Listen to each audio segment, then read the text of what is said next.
നമസ്കാരം മക്കളെ, നമുക്ക് പഠിക്കാം. ഇന്ന് നമ്മൾ കഴിഞ്ഞ ക്ലാസ്സിൽ നമ്മൾ പഠിച്ച എ എന്ന സ്വരാക്ഷരത്തിന്റെ ചിഹ്നമാണ് പഠിക്കാൻ പോകുന്നത്.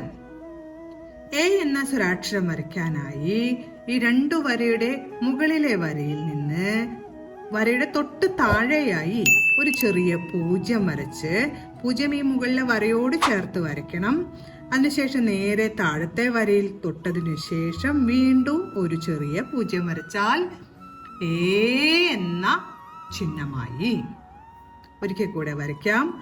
മുകളിലെ വരയിൽ നിന്ന് ഒരു പൂജ്യം മുകളിലെ വരയിൽ തൊട്ടുകൊണ്ട് തന്നെ വരച്ച് നേരെ താഴത്തെ വരയിലെത്തി വീണ്ടും ഒരു പൂജ്യം വരച്ചാൽ എ എന്ന ചിഹ്നമായി. ഏതൊരു വ്യഞ്ജനാക്ഷരത്തിന്റെ കൂടെയും ഈ ഒരു ചിഹ്നം ചേർത്താൽ എ എന്ന അക്ഷരത്തെ നീട്ടി ഉച്ചരിക്കാനാവും. പായുടെ കൂടെ എ എന്ന ചിഹ്നം ചേർത്താൽ പേ എന്ന് ഉച്ചരിക്കാം. വായുടെ കൂടെ എ എന്ന ചിഹ്നം ചേർത്താൽ വേ എന്ന് ഉച്ചരിക്കാം. തായുടെ കൂടെ എ എന്ന ചിഹ്നം ചേർത്താൽ തേ എന്ന് ഉച്ചരിക്കാം. എ എന്ന ചിഹ്നവും അക്ഷരത്തിന്റെ മുൻപാണ് വരയ്ക്കേണ്ടത്.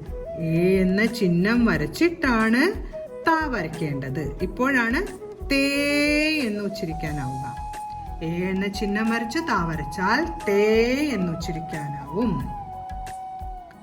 അടുത്തത് എ എന്ന ചിഹ്നം വരച്ച് ചാ വരച്ചാൽ പറയൂ, ചേ എന്ന് നമുക്ക് നീട്ടി ഉച്ചരിക്കാനാവും. അടുത്തത് എ എന്ന ചിഹ്നം വരച്ച് കാ വരയ്ക്കാം. ഇപ്പോൾ എങ്ങനെ ഉച്ചരിക്കും? കേ എന്ന് നീട്ടി ഉച്ചരിക്കാനാവും. ഇനി നമുക്ക് എയുടെ ചിഹ്നം ചേർത്തിട്ടുള്ള വാക്കുകൾ എഴുതാം. ആദ്യം എഴുതുന്ന വാക്ക് കേരളം എന്നാണ്. അപ്പൊ ആദ്യം എയുടെ ചിഹ്നം വരച്ച് കാ വരച്ചു. കേരളം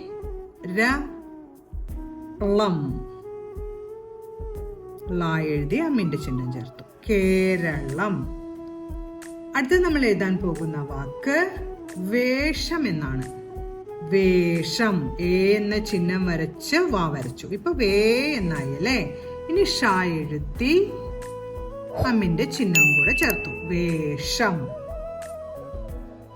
അടുത്ത നമുക്ക് പേന എന്ന് എഴുതാം. പേന. അതിനാദ്യം എ എന്ന ചിഹ്നം വരയ്ക്കണം, പാ വരയ്ക്കണം. പേന, പേന.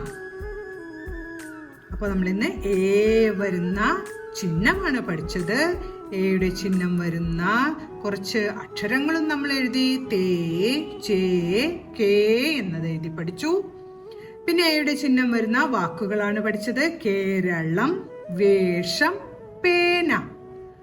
മക്കളെ, ഓരോ വാക്കുകളും എയുടെ ചിഹ്നങ്ങളും പറഞ്ഞുകൊണ്ട് എഴുതി പഠിക്കാൻ ശ്രമിക്കണം. അടുത്ത ക്ലാസ്സിൽ കാണാം. നമസ്കാരം.